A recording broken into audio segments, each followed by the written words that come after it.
While Xiao Beihan's body was surrounded by the magical barrier, he extended the sword to one side and with an angry look asked Jiang if he was really comparing the worthless power of that piece of trash with his. According to him, Jiang was naive. Jiang simply remained calm and silent for several seconds. At that moment, Little Nine reappeared. She began to stare at Xiao Beihan with a sinister look and started to smile. While Jiang's body was surrounded by Little Nine's poisonous mist, with a calm look he asked him if he was really comparing the current him to the past him. Thinking this way was indeed naive, he began to get tired of him and ordered Little Nine to manifest and give him a beating. She extended her hands to the sides and while her body was releasing a powerful energy, she began to advance towards Xiao Beihan and decided to follow Jiang's order. Xiao Beihan put the sword in front of his face to defend himself from the attack. And with a confused look he began to wonder who she was. Little Nine started moving at high speed and began attacking him.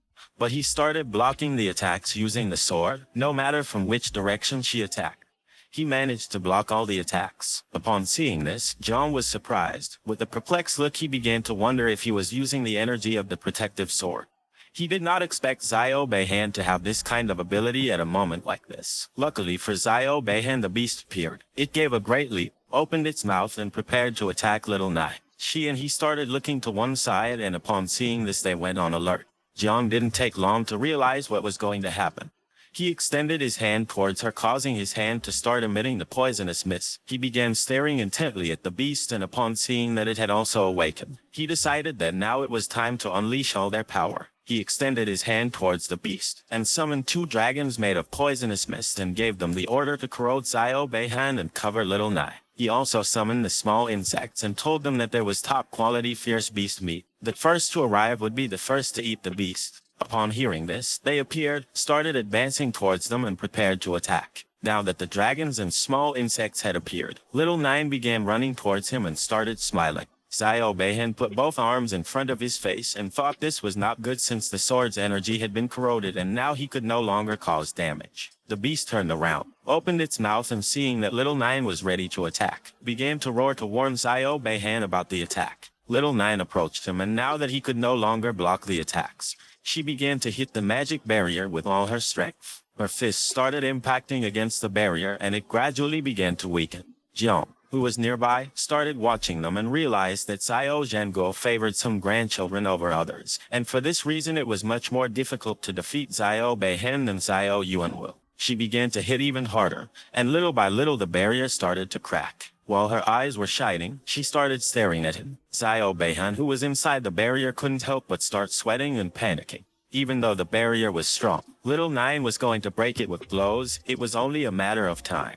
If before she had needed 3 seconds, now she would need at most 3 minutes. At the same time in the surveillance room, Yuan Guang began to observe the fight. According to the screen, it could be seen that there was a blue magical barrier in the area which prevented people outside from seeing inside. Upon seeing this, he realized that Xiao Beihan was at a disadvantage now that Jiang had blocked the surveillance. He gave Fang Chengyuan the order to conduct a manual investigation, and if the situation was not good, to stop the combat immediately. He was Fang Chengyuan, the great master of the 4th level of the spatial system. He joined his fingertips together and with a serious look responded with an understood. Behind him sat Gu Kaishan, who had his legs crossed and his head resting on his hand. He remained somewhat confused as he couldn't believe that their superiors didn't want Zhan Duo's grandson to be injured or end up dead. Yuan Guang turned around, put his arms behind his back, and with a calm voice explained to him that although that was true, no one knew what would happen if he got injured or ended up dead. He didn't know if he was really prepared for a battle with Xiao Zhanguo. He also asked him if Commander Duan from the Jiangnan War District knew about this. Gu Kaishan started looking at him and remained silently thinking. Feeling his gaze, Yuan Guang couldn't help but panic. With a confused look, he told him that although he had ordered the prohibition of leaking any information within the Tanjiao camp, once it ended, the superiors would know what had really happened. Gu Kaishan, who had his head resting on his fist, began to look at the ceiling with a lost gaze and sank into his thoughts. He knew that Xiao Beihan's strength was also considered outstanding. He didn't know if Zhong Chen could really kill him, and neither did he understand why he had created an anti-vision barrier. At the same time, Zhong's attack succeeded and he defeated the beast without much difficulty. While its body was surrounded by poisonous mist, it began to fall to the ground. Jiang, who was beside it, crossed his arms and thought that although this fierce beast was powerful, When facing the insects, it had really found its nemesis. Little Nine's attacks also started to take effect, and now Xiao Beihan's barrier had several cracks and was about to break. She walked away, clenched her fist tightly, and upon seeing this, couldn't help but start to smile. He grabbed the sword tightly and panicked at the thought that this was the end. He didn't know how it was possible that the life jade was starting to break. In the barrier there was a crack much larger and deeper than the others. Jiang began to look at the barrier and with a calm voice asked Little Nine to attack from this part since this was the weak point. At that moment, the voice of someone entered his head and asked him not to play too much since the great master of the space system named Fang Chengyuan had arrived. Upon hearing this, Jiang's expression changed drastically. He couldn't help but be shocked and panicked at the same time. He reached out to Little Nine, began to absorb her and gave her the order to return. Little Nine, who had a clenched fist and was hitting the barrier, couldn't help but be somewhat confused as she didn't know what was happening. Now that an instructor who had a spatial system had sent a telepathic warning, he needed to finish this fight quickly or else he would be discovered. He summoned a giant insect, which began to approach the magic barrier, and started to explode. Xiao Beihan, who was inside the barrier, started to look at the insect with a perplexed gaze and couldn't help but start sweating and panicking as he didn't know what this was. Just before he could realize what was really going to happen, it was already too late. The insect that Jiang had summoned exploded, causing the energy to start entering inside the barrier. Because of this, a great explosion began to generate inside. The energy that was inside the barrier was so great that once it broke, it created a great explosion with the same force as a nuclear explosion. The explosion also broke the barrier that Luo Sandao had created. She put both hands on her belly and started falling to the ground. Lu Hankyu, who was next to her, started running towards her, reached out her hand to grab her, and she asked her if she was okay. The explosion also created a large curtain of smoke. Several seconds later, once the curtain of smoke began to disappear, it could be seen that part of the ground was broken.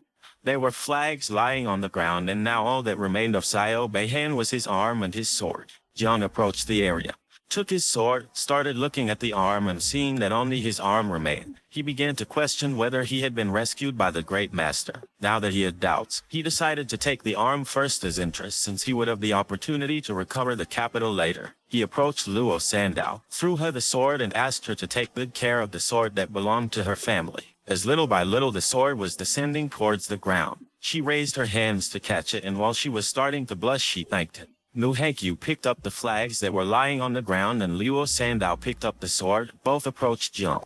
She had collected 3 advancement flags, so she told him that they were already among the top 10. Jiang decided to share the flags with them.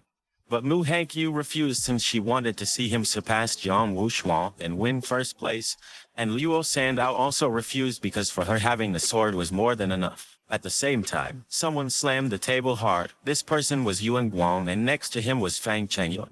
He put both hands on the table and with an angry look asked him what he was doing and why he hadn't been able to teleport Xiao Beihan in time.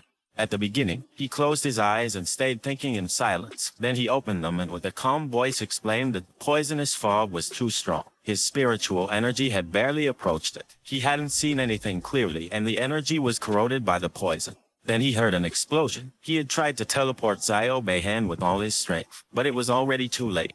Yuan Guang started pointing at him with his finger, began staring into his eyes intently, and asked how it was possible for the poison to corrode mental power. After saying this, he told him not to excuse himself from responsibility. At that moment, someone gave a loud shout and ordered Yuan Guang to shut up. Upon hearing that, he stood up, turned around, and with a trembling voice tried to apologize. This person was Gu Kaishan. He started staring at Yuan Guang and with an angry look asked him if he knew why he always got stuck at the peak of the 5th transformation. He explained that the reason was because he always followed the powerful and could not pass the test of the heart. A moment ago, he had mentioned the great general of the sword, consequences, and so on.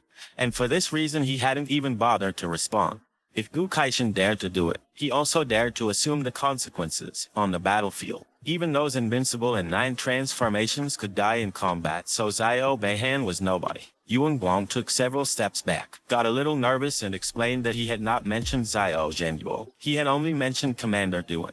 Gu Kaishan turned his back to him, slightly turned his head back, clenched his fists, and with a calm look gave him the order to first report inside the camp, but keeping the information strictly confidential outside. Tomorrow at 6 before the evaluation and the camp ended, no one eliminated could be allowed to leave the camp, including Xiao Beihan. He turned his back on them, started walking towards the door and told them that first he was going to go to the Southern Theater Command. Yuan Guang and Fang Chengyuan started looking at him and remained silent.